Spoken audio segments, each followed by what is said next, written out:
चलो B2 spirit के बारे में बात करते हैं। वो स्टील्थ बॉम्बर जिसने बॉम्बर की पहचान ही बदल दी।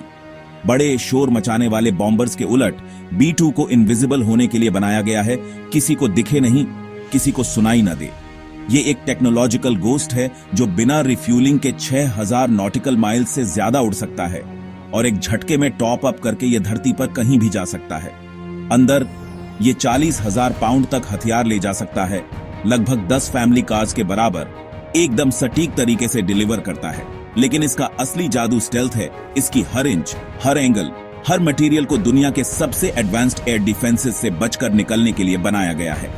B2 सिर्फ एक और बॉम्बर नहीं है, ये एक स्ट्रैटेजिक एसेट है जो किसी भी टारगेट को कहीं भी कभी भी थ्रेटन कर सकता है बिना कभी दिखे।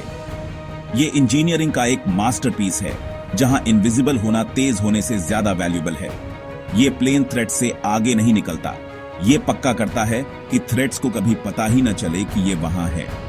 ग्लोबल पावर की हाई स्टेक्स दुनिया में यही असली एडवांटेज है। B2 एक एयरक्राफ्ट कम $1 बिलियन गोस्ट ज्यादा है। ये मिलिट्री थिंकिंग में एक फंडामेंटल शिफ्ट है। B2 ने गेम बदल दिया और ये तो बस शुरुआत है। एक इनविजिबल प्लेन बनाने पर अरबों क्यों खर्च किए? इसका जवाब जानने के लिए चलो कोल्ड वॉर में वापस चलते हैं। यूएस और Soviet union nuclear stand of में फंसे थे। म्यूचुअल अश्योर्ड डिस्ट्रक्शन ने शांति बनाए रखी थी।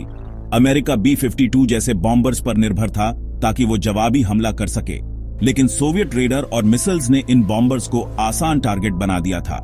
ऊंचा और तेज उड़ना काफी नहीं था, आसमान इलेक्ट्रॉनिक आइज का एक डेडली जाल बन गया था। मिलिट्री प्लानर्स को एक नया तरीका चाहिए था, रेडर से आगे निकलने या उसे चकमा देने के लिए नहीं, बल्कि उसके लिए इनविजिबल बनने के लिए।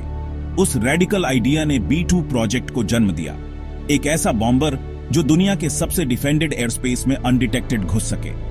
B2 सिर्फ एक अपग्रेड नहीं था, ये एक पूरी तरह से रीइन्वेंशन था। इसने साबित किया कि क्लेवरनेस और स्टेल्थ ब्रूट फोर्स को मात दे सकते हैं। भाला होने से बेहतर था परछाई होना। आप 172 फुट वाइड प्लेन को गायब कैसे करते हैं? आप रूल बुक फेंक देते हैं।